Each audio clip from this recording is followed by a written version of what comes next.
Doctor don José Cepeda Gómez, catedrático de Historia Moderna de la Universidad Complutense de Madrid, que va a abordar este tema. Hemos titulado la conferencia, su intervención, España, austracistas y borbones, dos modelos de Estado. El profesor Cepeda es un maestro. Y para mí, además, es un placer presentarle porque el profesor Cepeda fue profesor mío. Fue uno de estos profesores que tantas veces hemos oído ese dicho de por nuestra vida han pasado muchos profesores, buenos, malos y regulares. Pero los buenos son los que se recuerdan por su nombre y apellidos, por la materia que daban e incluso recuerdas alguna de sus clases y para los que además después somos profesores, tal vez sean estos profesores que nos marcan y que nos hacen dar las clases como las damos. Además, el profesor Cepeda fue de los profesores, o el profesor, que incluso me firmó las primeras cartas de presentación para visitar los primeros colegios cuando empezaba mi carrera docente. Por lo tanto, es de los profesores no solamente que recuerdo, sino además que recuerdo con mucho cariño.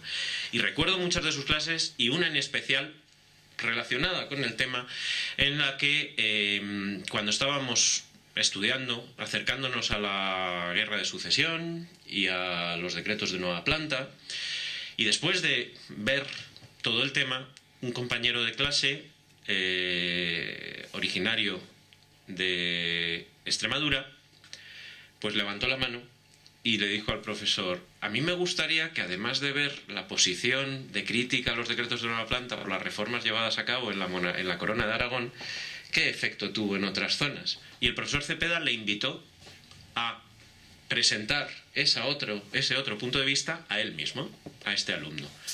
Y bueno, pues fue de esos ejemplos que tú trasladas después a tus clases. El profesor Cepeda tiene gran número de publicaciones y especialmente ha investigado sobre cuestiones militares, de historia militar española, y ese periodo complejo que hay entre finales, que ocupa los finales del siglo XVIII, principios del siglo XIX, edad moderna, edad contemporánea, dónde está la frontera, época en la que se producen tantos cambios, época de crisis del antiguo régimen y de construcción de un nuevo régimen. Y quiero citar, si puede generarles algún interés, obras para mí desde luego muy ilustrativas, como Los pronunciamientos en la España del siglo XIX o El ejército español en la política española, 1787-1843. Antes de dar la palabra al profesor Cepeda, no puedo dejar de recordar a la que ha sido la inspiradora fundamental de este ciclo, la profesora doctora doña María Victoria Chico, que por responsabilidades académicas en la facultad en este momento, responsabilidades de clase, no puede acompañarnos o no puede realizar la presentación de algunos de los ponentes. Me encanta, y en este caso especialmente, sustituirla, pero creo que es justo recordarla como una de las principales impulsoras de este ciclo de conferencias. Pues adelante, profesor Cepeda, muchas gracias. Bien, muchísimas gracias.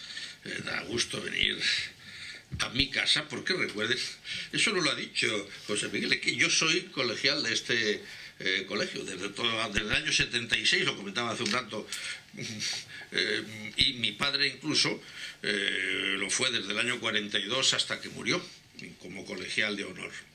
Por lo tanto, para mí es una satisfacción estar aquí. Y además tengo a varios alumnos a los que quiero entrañablemente. Han oído ustedes hacer elogios que uno dice: caray, si fuera verdad la mitad de lo que dice sería para dormir tranquilo y la pierna suelta. Pero tengo también a la doctora Herrero, que es mi primera doctora, a la que luego tuve la inmensa alegría de ver como colega en el Departamento de Historia Moderna de la Complutense. Por lo tanto, estoy en mi casa. He dado una propuesta al presidente que creo que la va a cumplir. Ya verán que es un tema muy bonito. La Constitución de Cádiz, lo que dice de educación, que merece que le pongamos un un cuadro de honor. Bien, pero decía que para mí es una satisfacción no solamente por estar en este lugar y ante este auditorio, de los cuales algunos son, repito, entrañables alumnos míos, colegas míos ahora, pero la condición de alumno no se quita nunca, de lo cual, lógicamente, me hace que a mí me ocurra exactamente lo mismo.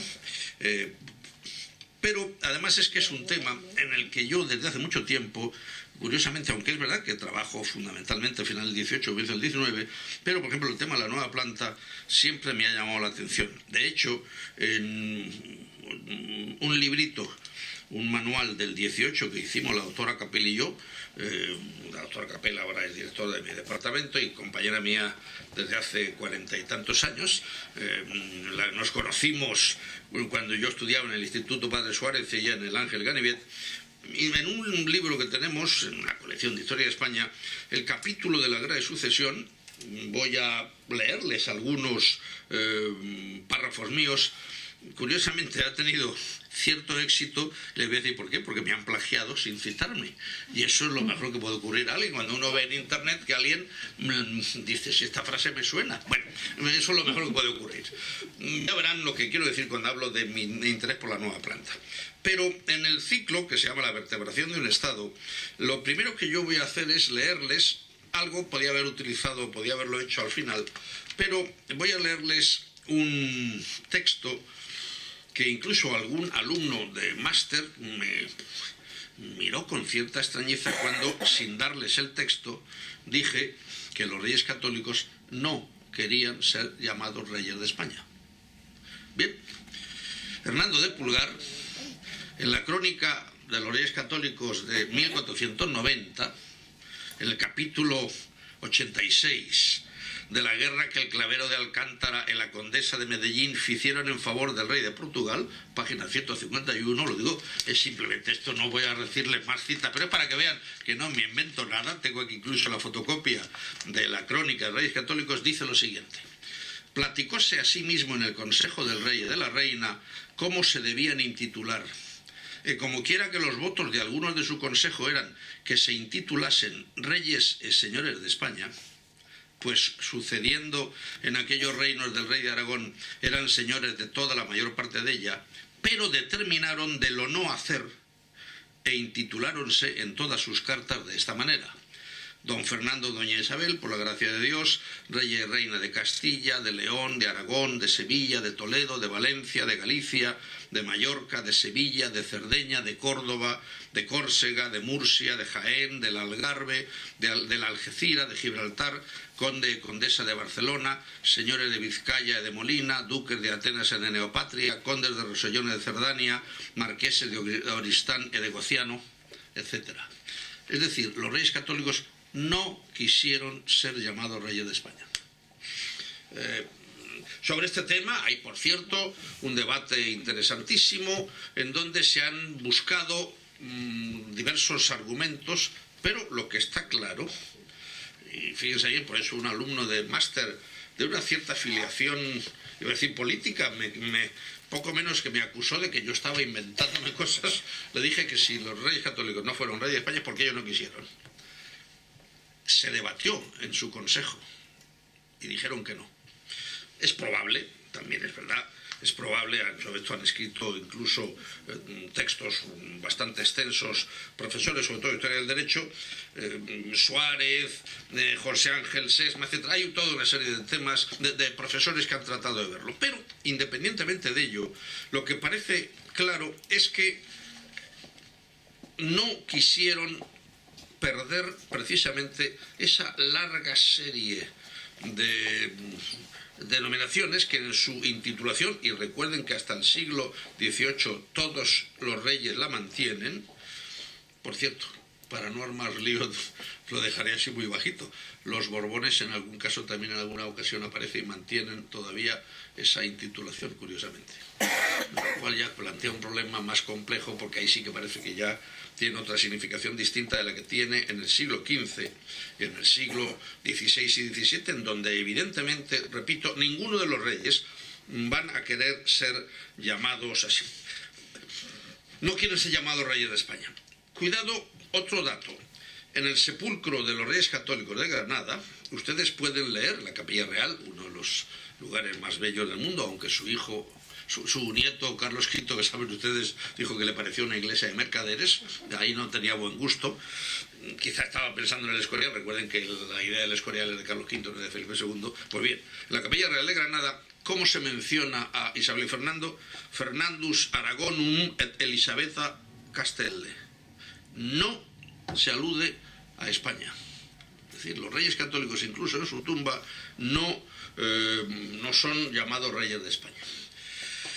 Por lo tanto, el tema, repito, podíamos discutir cuál es el motivo, es posible que fuera también para no ofender a los portugueses, bien, pero el hecho, repito, es que los reyes católicos, Isabel y Fernando, y sus sucesores de la Casa de Austria, no quisieron ser llamados reyes de España. Pero naturalmente hay otra realidad que está junto a ella. Reyes de España, fuera de España, eran habitualmente llamados así. Por ejemplo, hablando de fechas, en el Tratado de Trento de 13 de octubre de 1501, en el Tratado de Lyon de 5 de abril de 1503, en el Tratado de Blois de 22 de septiembre de 1504 se habla de reyes de España. Es decir, no solo porque en el extranjero se hablaba de España un alemán, un francés. Por cierto, si digo un alemán estoy cometiendo también la misma equivocación. No había un alemán, lo que había era alguien que vivía en lo que hoy es Alemania. Recuerden que Alemania es uno de los países más jóvenes de Europa, del mundo. Alemania la mitad de vieja que Estados Unidos, cosa que muchas veces se olvida. Italia 3/4 lo mismo. De la misma manera que todos entendemos lo que es Italia o Alemania, aunque hasta el siglo XIX, en la segunda mitad del XIX, no son como tal estados, lo mismo podíamos decir de España desde el siglo XV. Se nos llama España desde fuera. Y, esto sí es importante, incluso en tratados. En la capitulación de Pamplona, 1512, también se aparece Isabel Fernando, en este caso Fernando, rey de España. Pero la titulación oficial, insisto, no fue nunca rey de España. Otro, en este aspecto también, para que quede claro lo que después veré, haré un pequeño repaso de cuál es la evolución del Estado moderno, lo que se requiere, etc. Pero hay algo que también me importa mucho y es lo siguiente.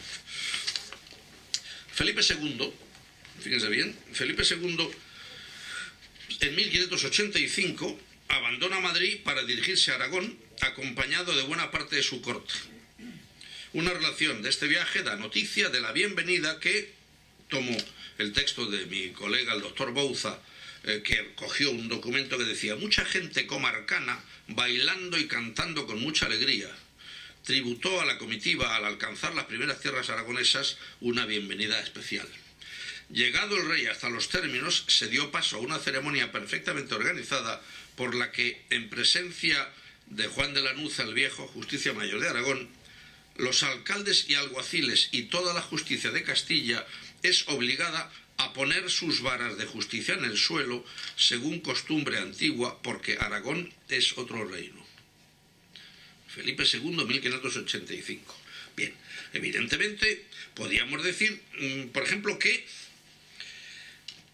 esa fuente que cita el doctor Bouza y que yo recojo para ustedes, decía lo siguiente: si pasare los mojones alguno que en Castilla mató a un hombre o debe cantidad de hacienda, es libre y no le puede prender la justicia de Castilla. Es decir, en definitiva, podíamos citar tanto a los reyes católicos que no quieren ser llamados reyes de España o a Felipe II, en que tenemos un concepto de Estado que es, voy a decirlo ya de antemano, conocido como monarquía católica. Y podríamos hablar un rato largo de que ese concepto católico no significa en modo alguno que haya una pretensión especial por parte de los españoles. Recuerden que cuando el Papa llama a Isabel y Fernando reyes católicos, por la misma época llama Majestad Cristianísima al rey de Francia, Majestad Fidelísima al rey de Portugal, y la reina de Inglaterra hoy todavía se llama Defensor Fidei. La actual reina sigue llamándose Defensor Fidei. Por lo tanto, el concepto católico en este sentido no se debe sacar fuera del contexto, aunque es verdad que para los reyes de la Casa de Austria el concepto católico es fundamental y lo tienen a gala el llamarse así. En cualquier caso, fíjense bien, monarquía católica. Monarquía católica, que es lo que en un trabajo interesantísimo de un inglés, al que debemos mucho los historiadores españoles, el doctor Eliot, llamó hace unos 30 años con un concepto que es fundamental para entender el tema que estamos viendo: monarquía compuesta. España es un ejemplo, como otros países europeos, los viejos países europeos, quizá con excepción de Portugal, son monarquías compuestas. Es decir, son monarquías que, como su nombre sugiere, son producto de la unión, en un momento determinado, de reinos que previamente habían tenido una situación previa de independencia, puede ser Inglaterra con respecto a Escocia. Con Gales, realmente en Gales es un tema mucho más complejo, pero la propia Francia, recuerden que no es en absoluto una unidad, es decir, Francia es la consecuencia también de la unión al corazón, a la isla de Francia, de una serie de territorios que se van uniendo precisamente a lo que finalmente será el Estado francés, pero entendiéndolo también como una monarquía compuesta. Es decir, por lo tanto, España es esa monarquía católica, una monarquía compuesta en donde cada una de las partes que componen ese espacio siguen teniendo su especificidad, que se manifiesta en los pesos, las medidas, las leyes, el Parlamento, las Cortes. En Castilla hay Cortes en Navarra, hay Cortes en Aragón, incluso en el caso de Aragón, que es también una corona supranacional, también curiosamente pues estarán las Cortes de Aragón, las Cortes de Valencia, las Cortes de Cataluña. Pero lo que me importa es que Felipe II, cuando muere en 1597, cuando muere en el 98, en uno de los documentos de unos meses anteriores, volvía a decir: yo, don Felipe, por la gracia de Dios, rey de Castilla, de León, de Aragón, de las dos Sicilias, de Jerusalén, de Portugal, de Navarra, de Granada, de Toledo, de Valencia. Es decir, de nuevo se repiten, y podríamos decir exactamente lo mismo con Felipe III, Felipe IV y con Carlos II. Es decir, son, por lo tanto, y en este caso, repito, me parece fundamental recordar que los reyes del 16 y el 17 español no quisieron en ningún momento cambiar esa situación. Alguien me podría decir, y naturalmente voy a hacerlo yo, que hay un intento, precisamente, a comienzo del reinado de Felipe IV, cuando el conde duque de Olivares, que representa una generación interesantísima de estudiar, también le debemos a Eliot el inicio de la recuperación de la imagen de Olivares, el hombre que, según Eliot, estuvo a punto de ganarle a Richelieu, pero al final fue Richelieu el que se llevó el gato al agua, pero estuvo a punto, muy cerquita estuvimos de ganar a la Francia de Richelieu. Pues bien, Olivares en 1624 tiene uno de esos textos que hemos utilizado todos los historiadores, todos los profesores de historia alguna vez, que por cierto tendría que decir ahora con sorpresa que desde hace 15 días yo tengo una duda curiosísima. El texto es el memorial que escribe Olivares a Felipe IV diciendo: tenga vuestra majestad por el negocio más importante de vuestra monarquía el haceros rey de España. Quiero decir, señor, que no os contentéis con ser rey de Castilla, de Aragón, sino que trabajéis por él. Bien, ese texto, sobre el que estudió Eliot, incluso hizo un trabajo interesantísimo, curiosamente, ahora, en los últimos tiempos, ha suscitado algo que me da pena tener que decirles, pero un profesor debe hacerlo. Hay un autor que dice que no es un texto de Olivares de 1624, sino que está escrito en el siglo XVIII. Yo lo dejo simplemente como hipótesis, es el doctor Rivero el que dice esto. Conste que a mí me lo dijo el doctor García Cárcel en una tesis doctoral hace 15 días, estábamos en Murcia y nos comentó eso, y a mí me produjo una enorme sensación de shock. Dejemos de momento, aceptemos que Olivares es el autor de ese texto. Bien, si es un texto del 18, desde luego cambiaría mucho las cosas, porque lógicamente no es lo mismo escribir ese canto a hacerse rey de España y no de Castilla, Aragón, etcétera, no es lo mismo hacerlo en 1624 que hacerlo en 1750. Pero recuerden que existe esta duda. El hecho de que me lo dijera a mí alguien como el doctor García Cárcel, que trabaja muy bien y que es un hombre de enorme fidelidad al documento, el hecho de que exista, de que él tuviese también dudas, por lo menos se le planteasen dudas, es llamativo. La idea de Rivero, el profesor Rivero, es que es un texto demasiado bonito para estar escrito en 1624. El texto es una preciosidad, recuerden, tenga vuestra majestad por el negocio más importante de vuestra monarquía, el haceros rey de España. Quiero decir, señor, que no os contentéis con ser rey de Castilla, de Aragón, etc. Bien, en cualquier caso, ¿qué es lo que, contexto o no? Es decir, el texto puede no ser exactamente el que hizo Olivares, pero es cierto que la política de Olivares, que coincide con lo que quiere Felipe IV, es lo que acabará provocando el levantamiento de catalanes, portugueses, incluso con las alteraciones en Aragón, etc.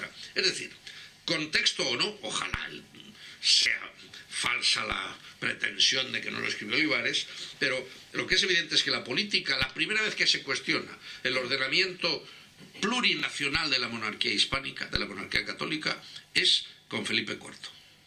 Comienzos del reinado de Felipe IV. Y también es verdad que Felipe IV, a partir de 1652, llega a una conclusión clarísima.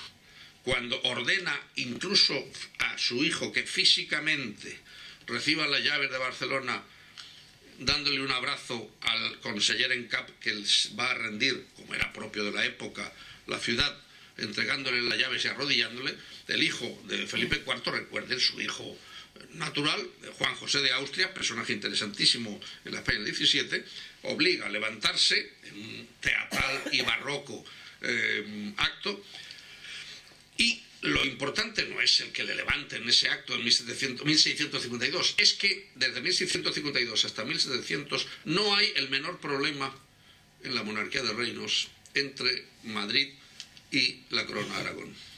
Más aún, hoy sabemos claramente que precisamente Juan José de Austria se apoya en la corona de Aragón y muy particularmente en Cataluña para reivindicar un cambio de política en Madrid. De hecho, el primer pronunciamiento militar de la historia de España lo da precisamente Juan José de Austria con el apoyo de la corona de Aragón. Como ha estudiado el doctor Sánchez, Cataluña en la segunda mitad del XVII no solamente no plantea el menor problema a la gobernación de la monarquía católica, sino que, atención, si los catalanes a partir de 1705, no antes, se sublevan, precisamente es porque para ellos la continuidad con el sistema de los Austrias es bueno, es positivo, se sienten a gusto con la confederación que significó la España de los Austrias. Mientras que en cambio para los castellanos, cualquiera que viniese en 1700 sería mejor que lo que dejaban. Es decir, sabemos hoy que en la nueva interpretación de lo que es la guerra de sucesión, incluyendo hasta muchos de los temas que son desgraciadamente polémicos hoy en día por una cierta historiografía radical catalana que no tiene razón, sencillamente los catalanes en 1700 estaban claramente mucho más a gusto con los austrias madrileños que el resto de los españoles. ¿Por qué? Porque se había cumplido escrupulosamente desde 1652 el neoforalismo, es decir, el respeto a lo que está detrás de esta intitulación de Isabel Fernando, Felipe II, Felipe III, Felipe IV, Carlos II, que para ser jurado rey tenía que jurarse los fueros, es decir, esa particularidad que convierte también a España en el siglo XVI y XVII en una monarquía supranacional de reinos, en donde cada uno de esos reinos tiene una estructura muy semejante internamente, pero que es gobernada por Madrid, vamos a decir Madrid, de una manera distinta. El caso más claro, por ejemplo, recuerden, Felipe II, y podríamos hablar aquí muy clarísimamente de cómo gobierna Portugal. y cómo gobierna, en cambio, otras zonas de su monarquía. La diferencia es clara, es decir, cada uno de los territorios, podíamos, sin hablar de largo y tendido, cada uno de ellos, lógicamente, es diferente en la consideración que tiene la corte madrileña con respecto a ellos. Felipe II, en 1585, curiosamente, ha dicho lo que les he citado antes, ese texto que habla de lo que ocurre cuando va a llegar a Aragón. Pero, curiosamente, poco antes de incorporar Portugal, agregar a Portugal, no anexionarse Portugal, agregar a Portugal a la monarquía, lo que hace es, para vencer las resistencias de algunos portugueses que son reticentes al derecho evidente que tiene Felipe a la corona, lo que hace Felipe II es escribir de puño y letra, atención lo siguiente: juntarse los unos reinos y los otros no se consigue por ser de un mismo dueño, pues aunque lo son los de Aragón y estos de Castilla, no por esto están juntos los reinos, sino tan apartados como lo eran cuando eran dueños diferentes. Se pueden hacer muchas prevenciones, de manera que aunque sean siempre de un mismo dueño, no se junten los reinos, sino que estén apartados. Bien, dicho de otra manera, la configuración de la España de la primera edad moderna, reyes católicos y Austrias, es muy clara. Es la de una monarquía supranacional de reinos, monarquía hispánica, monarquía católica. Repito que se podría hablar mucho al respecto, pero me importa insistir en que son los propios reyes los que no quieren ser llamados reyes de España. No es un problema de los historiadores del siglo XXI o de los historiadores del siglo XIX siquiera. Al revés, probablemente se desenfoca el tema en el siglo XIX o en el siglo XX. Entre otras razones porque recuerden que los historiadores que hacen historia desde el siglo XVIII hasta nuestros días, por lo menos dejémoslo en el siglo XVIII y siglo XIX, están imbuidos, por el contrario, de una idea claramente diferente, que es la que triunfará a finales del siglo XVII y a comienzos del siglo XVIII en países europeos, en muchos países europeos, no solamente en España, que es la que lleva a lo que llamamos centralismo borbónico. Piensen ustedes que si en lugar de centralismo hablamos de jacobinismo, queda mucho más bonito. Y recuerden que algo que muchas veces se nos olvida, cuando un francés habla de libertad, fraternidad e igualdad, la igualdad de la que habla un francés es que tiene que haber las mismas autoridades en la isla de Francia o en la isla de Reunión, y juego con que la Reunión está muy lejos de donde está la isla de Francia, que tiene que haber el mismo prefecto que esté en las Landas que el que está en Marsella o que el que está en las islas del Caribe. Es decir, el concepto de igualdad para un francés de la Revolución es sencillamente igualdad en todo, porque fuero igual a privilegio. Es decir, que por lo tanto el jacobinismo francés, el centralismo francés, que ha seguido hasta prácticamente nuestros días, recuerden que De Gaulle curiosamente perdió un referéndum porque pretendía dar mayor autonomía a los departamentos franceses, curiosamente perdió un referéndum en el año 69 del siglo pasado. Ese centralismo francés es el que ha influido en los historiadores y políticos españoles hasta 1976. Claramente, pero este es otro tema distinto. Quiero decir con ello algo que me importa mucho. El concepto que podamos tener hoy de lo que es centralismo, fíjense bien que estoy intentando evitar, no sé si no tendré más remedio que hacerlo, hablar de autonomía, palabra autonomía, pero cuidado porque lo que no se puede hacer, por lo menos para un historiador, es confundir los términos históricos. Sencillamente, utilizar la palabra democracia igual a autonomía es una sandez, un disparate. No ese es el problema, es otro tema mucho más complejo. Los franceses han sido centralistas toda su historia desde el siglo XVII y no son una dictadura. Y en cambio hay dictaduras incluso en nuestros días que teóricamente son federaciones, son repúblicas, incluso hasta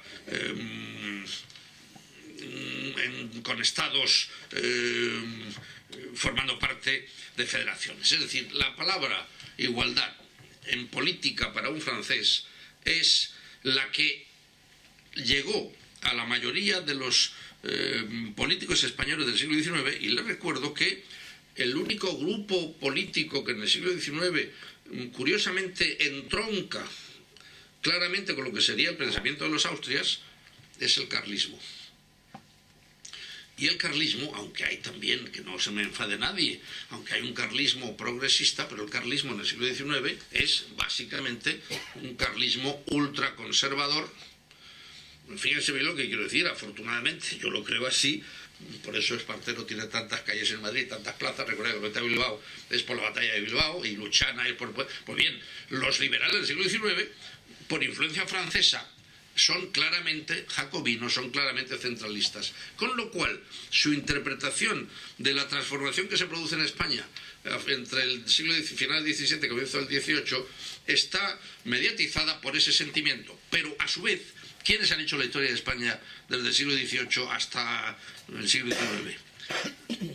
Muchos escritores que se sienten vinculados absolutamente con los Borbones. Es decir, la historia que hacen en el siglo XVIII muchos historiadores españoles, muchos políticos españoles, Campomanes, todos ellos están lógicamente defendiendo lo que es su forma de entender la concepción de España.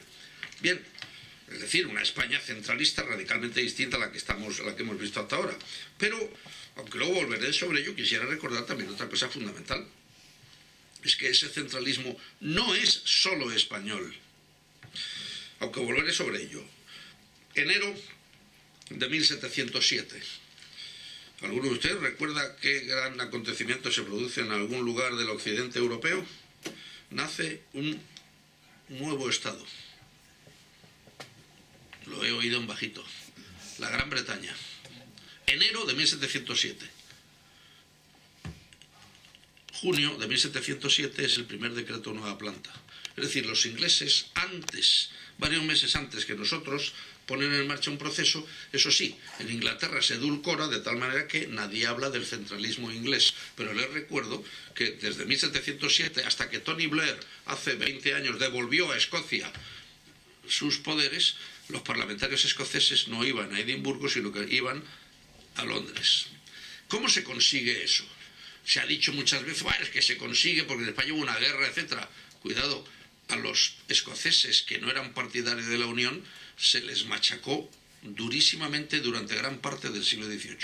Y hasta mediados del siglo XVIII hubo muchos jacobitas, muchos partidarios de los Estuardo, que a su vez se identificaban con la nación escocesa, y en varios momentos del siglo XVIII incluso hay sangrientas batallas y son represaliados. Es decir, yo estoy dispuesto a decir que murieron mucho más escoceses en el siglo XVIII por defender la patria escocesa perdida en 1707 que muchos catalanes por la misma razón, aunque es verdad que en 1714 mueren cuando se produce el asalto frontal a Barcelona.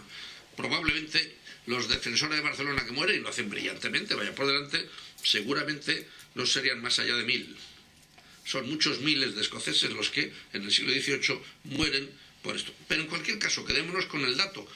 En mismo año, incluso adelantándose los ingleses, se pierde la pluralidad previa que existía en las Islas Británicas.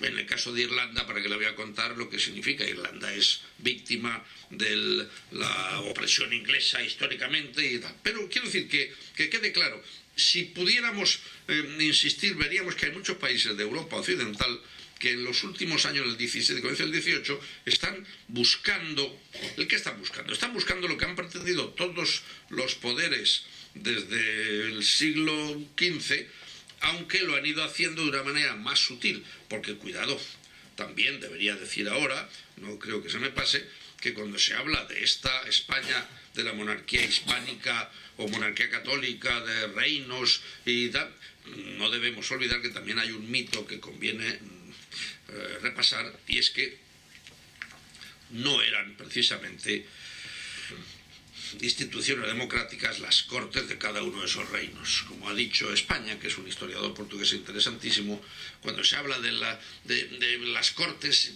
parlamentos, da igual se llamen estados generales, asamblea, parlamento, dieta, es decir, la representación del reino que desde el siglo XIII se pone en marcha en Europa para negociar con el príncipe, a pesar de que en muchos países, en España desde luego seguimos llamándolo así, a partir de las revoluciones liberales burguesas, tiene poco que ver. Es decir, realmente lo que representan las Cortes desde el siglo XVI es cualquier cosa menos al pueblo castellano. Recuerden que las Cortes de Castilla son 18 ciudades desde la conquista de Granada, que se incorpora, en donde los dos representantes representan clarísimamente los intereses de una minoría, y por lo tanto decir que esa es la representación del pueblo hay que tener mucho cuidado.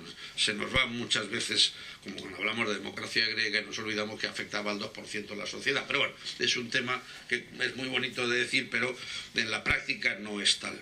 En cualquier caso, sí es verdad que hay un tema con respecto a la monarquía hispánica de reinos que en los últimos 20 años ha cambiado espectacularmente. Porque se decía que precisamente en el proceso de creación de los estados modernos, que es un tema que todos los profesores planteamos a nuestros alumnos, recuerden, hay que lograr la emancipación del poder político, del imperio y de la Iglesia. Tiene que haber un proceso interno que lleve a la concentración de poder político, un enriquecimiento de las funciones del Estado, una independencia frente a otros poderes. En muchas ocasiones en toda Europa occidental se parte de estructuras preexistentes.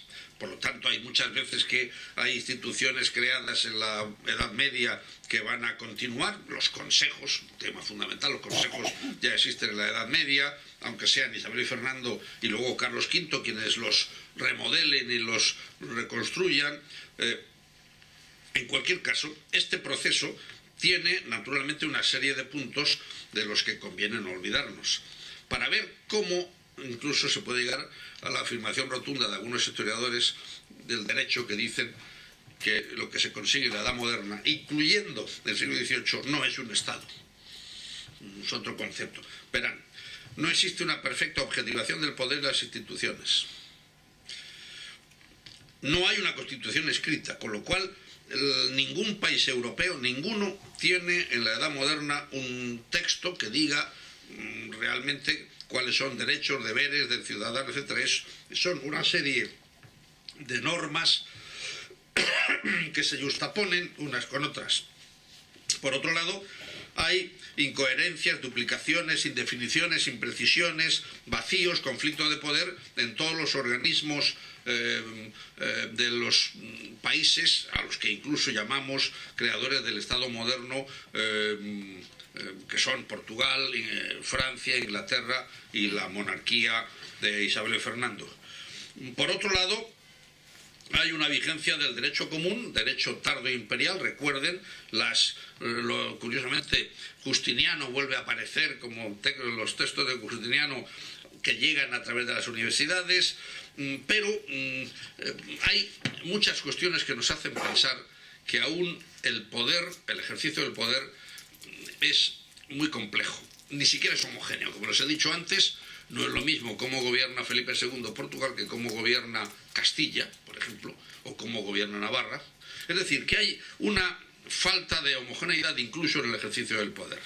Por lo tanto, precisamente, hay historiadores, como les he dicho, que llegan a decir que la formación política vigente en la Edad Moderna no es plenamente un Estado, porque con todo lo que implica, no se da abiertamente hasta que triunfan las revoluciones burguesas y crean, entre otras cosas, por ejemplo, el hecho de que sea necesario que un Estado tenga un corpus legal, llamamos Constitución nosotros, en donde se dice qué es lo que convierte a uno en ciudadano, cuáles son sus obligaciones, etcétera, etcétera. Por otro lado, ¿qué es lo que ha ocurrido en la formación de los estados modernos, de todos los estados modernos europeos? Se dan una serie de circunstancias que son las que explican que de todas las instituciones que podían llevar a cabo esa lucha para conseguir un poder por encima de las demás, podrían haber sido las ciudades, podría haber sido la Iglesia. ¿Por qué es la monarquía en Francia, en Inglaterra, en Portugal, en España, en España, Castilla, Aragón? ¿Por qué? Muy sencillo, porque hay una serie de puntos fundamentales. Primero, es evidente que el principio de autoridad es aceptado universalmente, eso nadie lo discute. Por otro lado, además, el poder del príncipe, recuerden que el príncipe es como llamamos en toda Europa al líder político, basado en el derecho romano. Recuerden que el derecho romano es un derecho monárquico, que es un derecho que acentúa el poder, no es una democracia, no tiende a compartir el poder, sino que trata de aglutinar el poder en torno a una persona. Las nuevas condiciones militares, está claro que es fundamental. Por un lado, las guerras con el exterior, que requieren que haya un ejército que además por los avances técnicos se va a ir convirtiendo en algo que solo el soberano puede tener, los nobles no pueden tenerlo porque cuesta mucho dinero. La artillería es fundamental, por eso se ha dicho que es el arma del rey. Las nuevas condiciones económicas, he dicho que incluso el hecho de que aparezca ese primer capitalismo en la transición del 15 al 16 exige que haya una autoridad máxima que sea capaz de posibilitar que se desarrollen adecuadamente las relaciones comerciales entre las distintas comarcas de un Estado, incluso con el exterior. Las propias tensiones sociales de un mundo tan convulso como finales del siglo XV, en donde hay guerras entre nobles y burgueses, en donde hay guerras entre pobres y ricos, como ha habido siempre, guerras entre la ciudad y el campo, siervos señores, guerras civiles. Recuerden que es la guerra de las dos rosas en Inglaterra, es en España la guerra civil en Castilla. Recuerden que Isabel llega al trono no sin dificultades. En Aragón también hay conflictos, es decir, y en esos momentos de guerra parece que se necesita un líder, un jefe, y será en este caso la corona, la monarquía respectiva, la que consiga, con ayuda también de otro hecho fundamental, la utilización, iba a decir diabólica, de la propaganda. Si hay alguien que la historia de España tiene un sentido de propaganda fabuloso, son Isabel y Fernando. Tanto es así que su versión de los hechos ha llegado hasta nuestros días, incluso hasta en exitosas series de televisión. Fíjense bien, este proceso legitimador de las monarquías lo tenemos en varios casos. Recuerden lo que les voy a decir. Incluso, no es infrecuente, más que en España, curiosamente en Francia, atención, la canonización incluso de algún miembro antepasado de las dinastías. San Luis de Francia. Y en otro caso, en España, tenemos algo absolutamente claro. La utilización, en este caso maquiavélica, por parte de los partidarios de Isabel, por ejemplo, de la acusación a su rey, Enrique, de lo que puede ser el peor desdoro como soberano y como hombre. Enrique es impotente y le engaña a su mujer. Fíjense bien que es una canallada, porque son dos cosas. Por un lado, no es el padre de quien va a ser injustamente reina, la pobre Juana, a la que no quiero llamar como ustedes creen que voy a llamar, no le voy a llamar porque don Beltrán de la Cueva no tiene por qué aparecer en esa historia. Bien, pero fíjense bien, se aprovecha también para llamarle impotente. La palabra impotente para cualquier varón español hasta antes de ayer ha sido dolorosísima, porque es una acusación que uno no se pregunta por qué eso es bien. Por fin, eso lo hace desde el poder el grupo que apoya a Isabel. Ojo, se acaba consiguiendo algo que es clarísimo. Isabel llega al poder por un golpe de Estado. Eso es más claro que el agua. Independientemente, atención, independientemente de que a lo mejor es cierto, hay otras razones, y es posible incluso que no fuese hija de Enrique IV. Pero esa pobre criatura que fue reina hasta 1531 porque murió considerándose reina y, objetivamente hablando, no había motivos para pensar que no lo fuera. Vaya mi respeto a Isabel la Católica, es una de las figuras más gente que ha dado la historia de España, no estoy cuestionándolo, pero su llegada al trono viene precedida de toda una serie de irregularidades, entre otras razones porque había. Recuerden que Isabel, no sé si en la serie de televisiones, recuerden que la madrina de Juana es Isabel. Y no se da cuenta cuando nace de la ilegitimidad de su sobrina y ahijada. Se da cuenta al cabo de los años cuando le interesa. O sea, quiero decir que en este sentido la propaganda y naturalmente las bellas artes, las artes, es decir, el encumbramiento que los pintores pueden hacer de un personaje es interesantísimo. Que se ha dicho muchas veces, hay uno de los cuadros más espectaculares en este tema, es el de Carlos V en Milver, por Tiziano. Recuerden que Carlos V no participa en la batalla de Milver porque tenía un ataque, bueno, un ataque de algo, tenía varios problemas, algunos de ellos no voy a decir cuáles eran, pero en fin, no participa en la batalla. Estaba en la tienda, el hombre desesperado porque le dolía mucho, bueno, pero Tiziano le tiene que pintar incluso, ojo, esbelto. La armadura de Carlos V, la real, tenía tripita, bebía mucha cerveza, y en cambio el cuadro de Tiziano, bueno, nos pone allí a un líder que, bien, eso, lo mismo que decía Maraval, recuerden, toda la teoría espectacular de nuestro siglo de oro, que en la novela y en el teatro crea una imagen que no se ajusta a la realidad histórica, la idea del mejor alcalde del rey.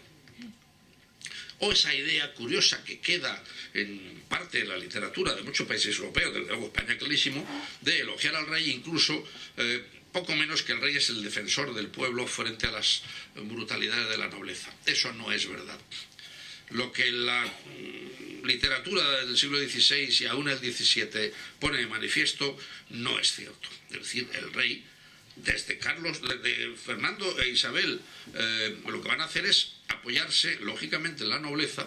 Eso sí, les quitan el poder político, mejor dicho, no es que le quiten el poder político, el poder político es delegado de lo que dice la corona, pero llegan a la conclusión de que los reyes son los grandes, pues el mejor alcalde del rey. Recuerden, por cierto, que en Fuenteovejuna, como me decía el doctor Martín Galán, en una representación de Fuenteovejuna que se hizo en la Transición española, quitó el autor de esa Fuenteovejuna del año 76, quitó el grito de viva el rey, porque le parecía que eso era el viva el rey. Recuerden, en un texto del siglo XVI es viva la democracia, viva la libertad. Por lo tanto, viva el rey, viva la libertad del siglo XVI, en el contexto. Bien, esa idea de Fuenteovejuna, o en definitiva el mejor alcalde del rey, no es cierta, pero la literatura lo que hace es apoyar esta idea. En definitiva, lo que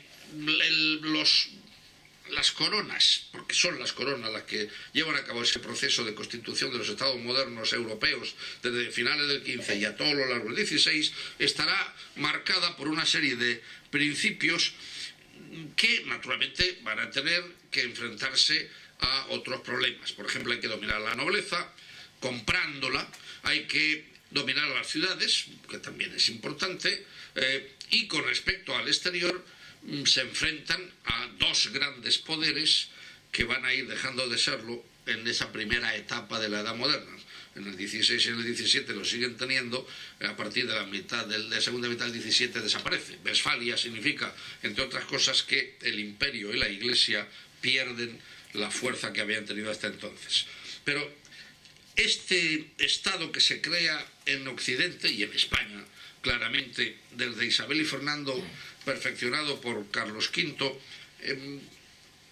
¿cómo se organiza? ¿Cómo se ordena? ¿Qué es lo que busca? Por de pronto lo que tiene que hacer es crear un entramado institucional. Y aquí aparece la figura básica que forma parte de lo que es la España de los Austrias, que es la España de los consejos, la polisinodia administrativa. Recuerden, poli, varios, sínodo, colegio, los consejos. Los consejos, como tantas otras cosas, son una herencia medieval. No sé si hay aquí algún medievalista, pero si hubiera algún colega mío de la facultad, alguno de los de medieval, a lo mejor se alegran, porque los medievalistas se quejan de que hablamos con desdén de la historia medieval. Y nos olvidamos que es una época interesantísima. Se quejan, estoy pensando el doctor Nieto Soria, el doctor Ladero, se quejan de que hablamos siempre con desdén, como si los medievales fueran viejos, etc. Esa larga noche de los tiempos europeos que se decía antes no es verdad. Y desde luego, en lo que es la Baja Edad Media, ciertamente se están dando muchas de las cosas que luego van a durar hasta 1830. Hay un artículo en la revista de nuestro departamento de un profesor, un joven profesor, que demuestra que el acceso al trono de Isabel II se hace exactamente con los mismos protocolos, las mismas ceremonias que en 1452. Es decir, que Isabel II, en 1833, ya se hace la niña reina, se le hace todo tipo de protocolos semejantes a lo que se habían hecho en el siglo XV. Pero bien, en unas instituciones medievales es la curia regis, es decir, los compañeros del rey, que están en el origen de lo que es el consejo. Pero precisamente a partir de este consejo, en principio el consejo real, van a aparecer otros consejos, la polisinodia, que son lógicamente el principal instrumento de esa estructura política de monarquía suprafederal, que consiste en que esas instituciones pluripersonales, donde hay un número de... Algunos consejos tenían menos consejeros que otros, consejeros o ministros. Hay que evitar, de cara a los alumnos, debemos evitar utilizar el término ministro, porque pueden pensar en la palabra ministro en nuestros días, pero realmente en la documentación de la época aparece consejero o ministro. Pues bien, podían ser 12, 15 consejeros los que plantean, a sugerencia del rey, qué es lo que debe hacerse ante determinado problema. Los consejos, naturalmente, serán, por lo tanto, como sabemos, de dos grandes tipos: o temáticos o de área. Los consejos fundamentales, recuerden, serán los de Estado, Hacienda, Guerra, Inquisición, órdenes y cruzadas. Y los territoriales serán Castilla, Aragón, Navarra, Portugal, Países Bajos, Indias o Italia. Lógicamente, Indias, Italia, Países Bajos, Portugal se van creando cuando forman parte de la estructura de la monarquía esos territorios. Estado, Inquisición, Guerra, órdenes, Hacienda y cruzada. Estos organismos son, recuerden, colegiados y pluripersonales. Este es un dato muy importante. Precisamente lo que ocurrirá con la llegada de los Borbones es que la concentración del poder incluso tiene una representación muy gráfica. Donde antes había consejos, habrá personas. Pero lo importante es que sobre una estructura medieval, los reyes católicos y Carlos V, aunque también Felipe II crea alguno, reorganizan un sistema que durará hasta final del antiguo régimen. Si quisiéramos rizar el rizo, yo les diría que todavía hoy en España hay consejos. Hay un consejo de Estado. Hay un consejo de Estado. Precisamente es una herencia nada más y nada menos que del siglo XIII. Lo que pasa que, lógicamente, con un papel radicalmente distinto, porque lo que va a pasar en el siglo XVIII es, vamos a verlo dentro de un momentito, es que se cambia radicalmente el concepto político y los consejos no desaparecen, salvo algunos. En el siglo XVIII no desaparecen los consejos, desaparecen sí, el de Indias, el de Italia, el de Países Bajos, etcétera, pero siguen existiendo. Hay un consejo de Estado en el siglo XVIII, hay un consejo de Inquisición en el siglo XVIII, hay un consejo de guerra. Lo que pasa es que los consejos en el siglo XVIII serán suplantados en cuanto a su poder político por la figura del secretario de Estado del despacho, que será el origen clarísimamente de lo que hoy llamamos ministro. Donde antes había un grupo de 10, 12, 14 personas, habrá una sola, lo que hace que el poder se concentre claramente mucho más de lo que estaba en el siglo XVI. ¿Quiénes quieren en Madrid en el siglo XVI? Cuando Madrid era, con Felipe II, la capital del mundo, podríamos decir que en Madrid habría entre 100 y 150 personas que eran las que estaban realmente al tanto de todo lo que sucedía en el mundo. En el siglo XVIII podríamos hablar de 8. Aparte del rey, serían los secretarios, el presidente del Consejo de Castilla, porque eso sí, el Consejo de Castilla en el siglo XVIII sigue existiendo, hasta el extremo de que incluso la máxima autoridad en la España del XVIII, después del rey, es el gobernador o presidente del Consejo de Castilla. Es un consejo que efectivamente sí tiene importancia, como ahora veremos.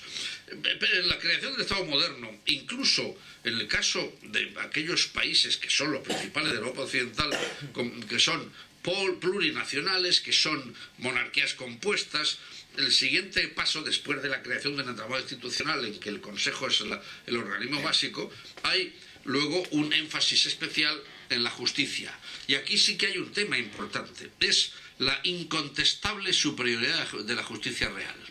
Y aquí sí que hay un tema que incluso conviene hacer ver a nuestros alumnos.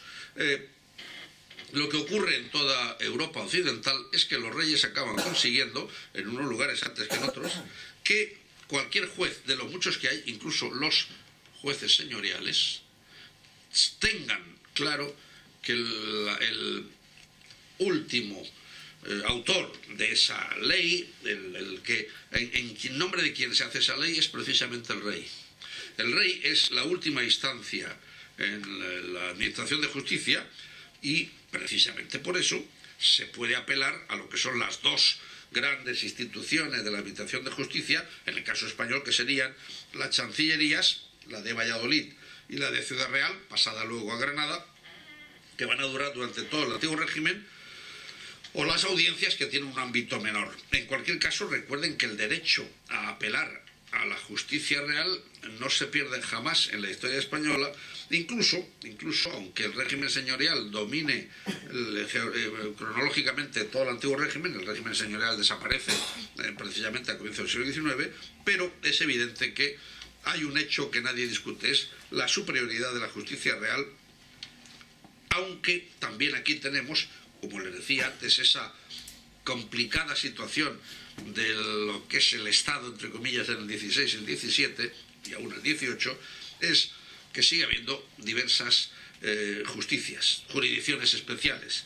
El ejército, la iglesia, el gran tema de la justicia eclesiástica, que ese sí que es un aspecto complicadísimo, ojo, hasta hace muy pocos años. Pero eso nos llevaría también incluso a que en España hemos tenido, más que en otros países, durante mucho más tiempo, por razones distintas y no imputables, atención a Franco, hemos tenido una jurisdicción militar distinta a la que hay en todos los países del mundo, y eso fue, recuerden, desde la ley de jurisdicciones de 1906. O sea, no, es un tema del franquismo. Y en España los concordatos han hecho que durante mucho tiempo los tribunales que juzgan a los eclesiásticos españoles sean precisamente tribunales eclesiásticos. Eso hace 30 años que empezó a modificarse, aunque todavía queda algún pequeño resabio del tema. Pero, en cualquier caso, una justicia mejorada, una burocracia jerarquizada y que depende del rey, pero notamente luego hay otro capítulo fundamental: el ejército, la diplomacia y los recursos económicos de la corona. Porque lo que tiene que hacer el rey para ese proceso de centralización, de intento de ampliación de su esfera de poder, es disponer de recursos. ¿Los recursos de dónde han procedido históricamente? Lógicamente, de los patrimoniales de la familia real o de una serie de impuestos que inevitablemente pasan por las Cortes.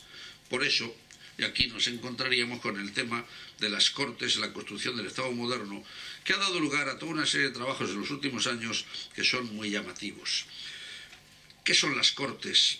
Bueno, aquí sí que deberíamos decir que hay una diferencia entre las Cortes en Castilla y las Cortes en los reinos no castellanos de la monarquía. ¿Por qué? Porque Navarra sí tiene unas Cortes operativas y sobre todo Aragón tiene unas Cortes operativas. En Castilla las Cortes no tienen ni de lejos el papel que se le ha dado muchas veces. El doctor Carretero, compañero mío de departamento, don Juan Carretero, tiene su tesis doctoral, se trataba de las Cortes en la época de los Reyes Católicos, y él demostró rotundamente que ya los Reyes Católicos casualmente se encontraban con que los procuradores de las ciudades eran los que ellos habían propuesto. El texto en la portadilla de la tesis de Juan Carretero es muy gráfica. A su Alteza, le convendría que saliera procurador por esa ciudad de Granada don fulano de tal y tal. Siguiente texto, la comunicación de Granada, el capitán general de Granada diciendo: es un placer comunicar a sus altezas que don fulano de tal y tal ha sido elegido procurador. Es decir, incluso con Carlos V las Cortes ya están muy domesticadas y no con ese mito de que las Cortes... Ahora bien, es verdad que las Cortes, para que lo que sirven al menos, es para convertirlas en portavoz de los deseos y de las inquietudes de un pueblo. el hecho de que las Cortes puedan decirle a Carlos V, tenga vuestra Alteza, cuidado que las moscas de Aragón son muy impertinentes, cierre la boca. Recuerden que Carlos V, con su pragmatismo, tenía tendencia a no cerrar la boca.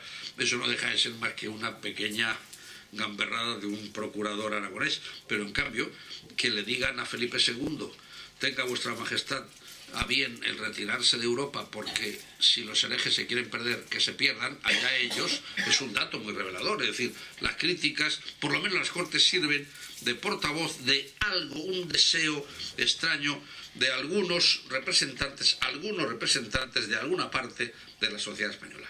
Pero, ¿qué es lo que hay en cualquier caso? Y me he perdido quizá, me he dedicado demasiado a esto. Lo que hay es un deseo de los príncipes hacia concentrar el poder.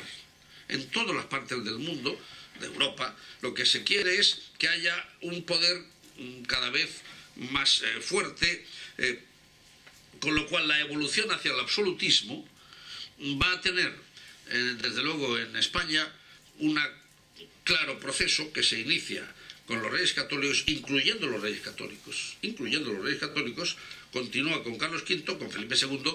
Recuerden, alguien me podría decir, cuidado, Felipe II acaba sencillamente por no respetar los fueros aragoneses, y con motivo de las alteraciones en la última década, Felipe II acaba con incluso ejecutando a alguno de los que representaban en definitiva el poder foral de Aragón.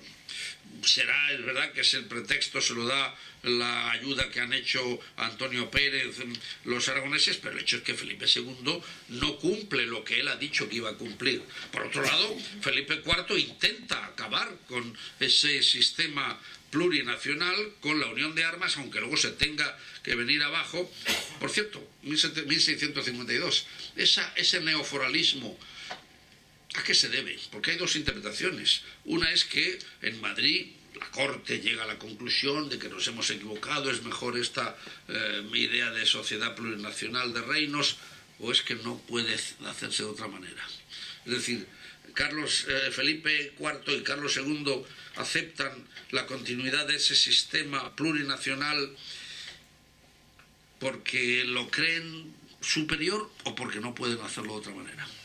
Porque mientras tanto, Luis XIV en Francia lo que está haciendo es imponer unos principios en donde, sencillamente, sin llegar, otro tema que conviene recordar, sin llegar a ser plenos, ni siquiera Luis XIV consigue un absolutismo perfecto en Francia.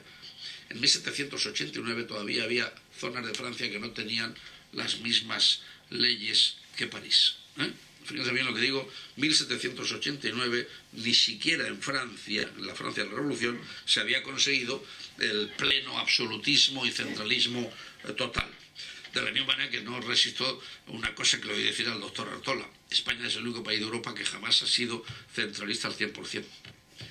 Navarra y Álava jamás han tenido las mismas leyes que el resto de los españoles. Ni siquiera en el régimen de Franco. Conviene recordarlo, es decir, por lo tanto, hay toda una serie de tópicos que se repiten, como el centralismo español. España no ha tenido nunca un Estado centralista puro. Nunca. Ni siquiera en época de Franco, porque recuerden que Navarra y las provincias vascas y Álava no perdieron incluso una serie de estatus, algunos de ellos, por cierto, que están a la raíz de problemas actuales curiosos. Recuerden que la Comunidad Europea no entiende ciertos temas tan complejos como el cupo vasco, etcétera, etcétera. Es un tema en el que se pasa por encima siempre. El tema catalán está detrás del cupo vasco, y el cupo vasco, recuerden que es algo que hace que paguemos impuestos de una manera distinta, no solamente en cantidad sino en calidad. Por lo tanto, nunca ha habido en España plenamente eso. Pero es que tampoco en la Francia del siglo XVIII se llega a ese absolutismo perfecto. Ahora bien, se pretende. Por eso, el siglo XV, XVI y XVII es el que deberíamos llamar el de las monarquías de absolutismo en formación o de monarquías autoritarias. Sería más correcto, porque el concepto de absolutismo, que va a ser el que triunfa en Francia a partir de la llegada al trono, cuando después de su minoridad de Luis XIV, se pone en marcha y acabará llenando toda Europa de ese deseo que en muchos lugares de Europa se consigue, con la excepción de Inglaterra, en donde, curiosamente, lo que ocurrirá será que triunfará el parlamentarismo inglés de la Revolución de 1688. Pero en cualquier caso, ese otro modelo será un modelo curioso. Por de pronto, lo que se pretende es no algo que sea producto de una teoría, sino que al revés es la práctica la que acaba provocando la teoría. Cuando se ha dicho muchas veces que Bossuet, por ejemplo, va a crear un poco lo que Luis XIV lleva al poder, probablemente, como dicen estudios actuales, confunde los tiempos. Es la práctica política en el día a día la que acaba exigiendo que haya una justificación teórica, y eso es lo que va a llegar después. En cualquier caso, sí es verdad que la práctica del absolutismo, allí donde triunfa, no es uniforme, no siempre triunfa, incluso hay territorios en donde fracasa el príncipe en su intento por construir una monarquía absoluta, precisamente porque hay príncipes inferiores que están en esa tarea. El caso clarísimo, Carlos V. Carlos V no puede llegar a convertirse en el monarca con ese poder incontestado en el imperio, porque otros príncipes, aprovechando muchos de ellos evidentemente la reforma, lo que van a hacer es quitarle esa posibilidad, con lo cual se llega a un hecho muy claro, y es que son monarquías complejas, monarquías en donde incluso aquellas, en Francia, como os he dicho, en donde teóricamente hay un poder absoluto, los límites realmente no son claros, y en muchas ocasiones hay muchos ciudadanos que no dependen directamente ni siquiera del rey, sino de otras instancias de poder diferentes. En cualquier caso, esa frase de tenga vuestra majestad por el negocio más importante de su monarquía el hacerse rey de España, quiero decir, señor, que no se contente vuestra majestad con ser rey de Portugal, de Aragón, de Valencia, conde de Barcelona, sino que trabaje y piense con consejo maduro y secreto por reducir estos reinos de que se compone España al estilo de leyes de Castilla, sin ninguna diferencia, que si vuestra majestad lo alcanza será el príncipe más poderoso del mundo. Esto, que es esa idea que yo sigo creyendo que es de Olivares, de 1624, responde a un deseo que está claro en la mayoría de los gobernantes del 17 europeo. Los Estuardo lo pretenden en Inglaterra, lo conseguirán o no es otro tema, Luis XIV lo acaba consiguiendo, nuestros Austrias del 17 lo intentan pero no lo consiguen, pero cuando llega su momento, en el 18. Y en el 18 lo que llega es sencillamente el gran momento histórico, que es el que en España tiene lugar como consecuencia de la Guerra de Sucesión. La Guerra de Sucesión, recuerden que es sencillamente un momento en el que el pretexto que habrá para justificarlo después de tanto tiempo deriva de algún tema que probablemente no sea tan sencillo como se ha dicho muchas veces. No es una pretensión por parte de Felipe V de imponer en España, desde el origen en que llega una nueva composición política de la monarquía, no es verdad que venga con la idea de centralizar la monarquía, lo cual no significa que su educación, incluso en Francia, no le lleve a ese deseo. De la misma manera que también es cierto que no tenemos tampoco tan claro que los aragoneses, valencianos y catalanes se subleven desde 1700 porque no están de acuerdo con la herencia de un Borbón a un Austria. Recuerden que hasta 1705 realmente la guerra de sucesión no comienza como guerra civil.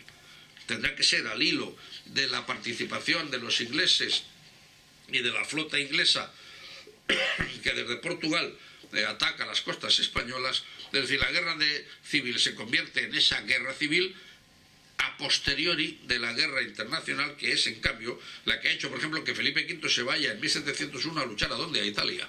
Si Felipe II, desde Barcelona, por cierto, se va a Italia a luchar, es porque tiene segura la península. No se hubiera ido a Italia a luchar si hubiera tenido problemas aquí. Luego, entonces, recuerden que la cronología en este caso sí me parece fundamental. La guerra de sucesión comienza a partir de 1701 como conflicto internacional, incluso comienza en 1702, pero no comienza con conflicto civil hasta 1705. Y eso es importante. Pero antes, ¿qué es lo que se ha dejado, en definitiva, con la administración de esa monarquía supranacional, con el sistema de la polisinodia administrativa, esos asesores del rey? Se ha discutido, y un tema en los últimos años muy frecuente en los debates historiográficos de los constitucionalistas, es el siguiente. La razón última, es una frase textual de un profesor de Historia del Derecho, la razón última de ser de esta complicada polisinodia era, claro está, la colaboración con el rey en el gobierno de la monarquía, bien porque los consejos existieran como expresión del dualismo rey-reino característico de la sociedad de estados, de estamentos, bien porque su fundación o reforma se debiera a la necesidad de poner orden en el volumen enorme de materias que había que tratar y que no cesaron de crecer a lo largo del XVII. Si consideramos la polisinodia desde el primer punto de vista, los consejos venían a ser un límite del poder real. Si, en cambio, hacemos hincapié en el segundo, podían ser un elemento al servicio de los intereses administrativistas del monarca. En cualquier caso, es evidente que la polisinodia es una necesidad precisamente por la concepción del Estado plural. Por eso tiene que haber un Consejo de Aragón, tiene que haber un Consejo de Italia, etc. En cambio, ¿qué es lo que sucederá cuando llegan los Borbones? Los Borbones, evidentemente, sin que inicialmente Felipe V tenga esa idea, ojo, y como ahora veremos, o me adelante decir, sin que sea muy distinta al que tenía Carlos de Austria, el proyecto de Carlos de Austria era muy semejante al de Felipe V, como ha demostrado Virginia León, pero en cualquier caso, lo que se produce con la llegada de los Borbones es un cambio radical que sí tiene como causa inicial, sin duda alguna, el castigo a un rebelde. Eso es verdad. Es decir, la nueva planta, el texto de la nueva planta, sobre todo en 1707, recuerden que, por cierto, nueva planta, un tema muy curioso, la nueva planta, si dice el profesor Molas, que si a un funcionario en 1720 le dicen por favor dame el decreto de nueva planta, diría, bueno, ¿a qué te refieres? Nueva planta es cualquiera de las reorganizaciones, con lo cual cuando hablamos de nueva planta estamos hablando por antonomasia de la nueva planta que afecta a los fueros de Aragón, Valencia, Mallorca y Cataluña. Y más concretamente estamos hablando en la nueva planta de Barcelona. Bien, recuerden que la nueva planta tiene 3 momentos fundamentales, bueno, 4. El año 7, el año 11, que hay que repetirlo porque se ha ocupado Aragón por los austracistas y por lo tanto el Felipe V tiene que volver a ponerlo, o sea, bueno, 1707, Aragón-Valencia, 1714, 15, Mallorca, y 1716, Cataluña. Por cierto, fíjense bien que es muy importante porque en el caso de Valencia y Aragón tiene lugar 1 mes y medio después de la derrota militar, mientras que en cambio en el caso de Cataluña se pasa 1 año y medio de discusión, como dice el propio texto, madura reflexión en Madrid.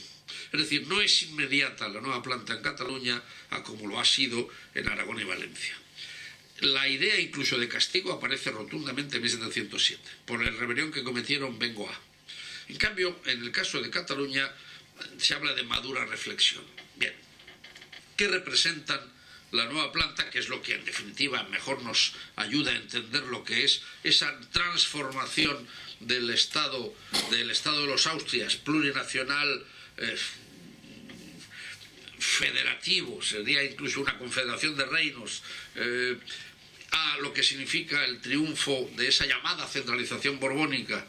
Bueno, evidentemente se sigue, claro, sí, el modelo inicial francés, aunque existe el precedente del deseo de Olivares y la generación de Olivares de haber hecho lo mismo en la década de los años 20 del siglo, 1624-1625, la Unión de Armas.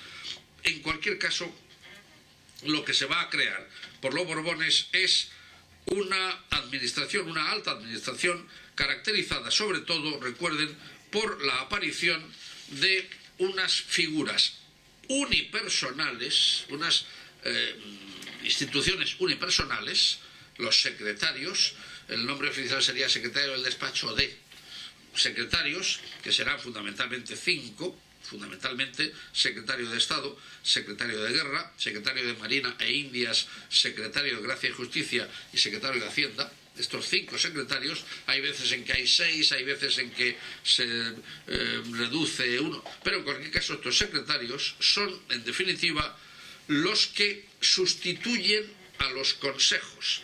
El mero hecho de pensar que lo que antes debatían un grupo de 10, 12, 15 personas altamente preparadas, recuerden que los de la carrera administrativa, el cursus honorum administrativo es fundamental en la historia de cualquier administración, los reyes escogen lógicamente a los que consideran mejores. No van a escoger a un enemigo, esto sería tonto, pero pensar que se coge incluso esa idea de que si había demasiados obispos y demás, no es verdad. Los consejeros eran personas inicialmente bien preparadas. Muchos de ellos al final, incluso de una vida de servicio a la monarquía, en puestos de menor rango hasta que llegan a los consejos. Pues bien, si antes había 10, 12, 15 personas que debatían, discutían entre sí para dar luego la consulta, el papel, documento en que se llevaba al rey una propuesta. Recuerden que el consejo no era vinculante en su decisión, porque es el rey el que al final pone si está de acuerdo o no. Pues bien, lo que antes hacía un grupo de 8, 10, 12, 15 personas, ahora lo hará uno, que normalmente suele discutir consigo mismo menos que si está discutiendo con 11 o 12 personas. Es decir, la concentración del poder también llega a este extremo. Pero es que incluso más aún, es que el Consejo, la nueva planta de la administración, aparte de la nueva planta del fuero, que ahora veremos brevemente, es también la que se va a ir constituyendo durante el siglo XVIII de una manera mucho más clara. Estos consejeros debaten, estos secretarios debaten con el rey, pero cada uno individualmente. Hasta que el secretario de Estado, un señor que se llama José Moñino, el conde de Florea Blanca, en 1787 da un paso más, un paso fundamental. En lugar de estar sencillamente debatiendo cada uno de los secretarios con el rey, lo que hace es decir, reunámonos en una mesa en donde yo presido, soy el primer secretario, y yo después comunico al rey lo que hemos debatido. Sigue existiendo la posibilidad de que el rey, lógicamente, hable con cada uno de ellos, pero este proceso es la creación de la Junta Suprema de Estado de 1787, que es clarísimamente el origen del Consejo de Ministros, el origen del gobierno. Pero, dicho de otra manera, hasta 1787 no hay nada parecido a lo que es gobierno en la historia de España. Por cierto, hay un país que no tiene Consejo de Ministros. ¿Qué país no tiene Consejo de Ministros? Porque tiene una estructura política precisamente de la época. Estados Unidos.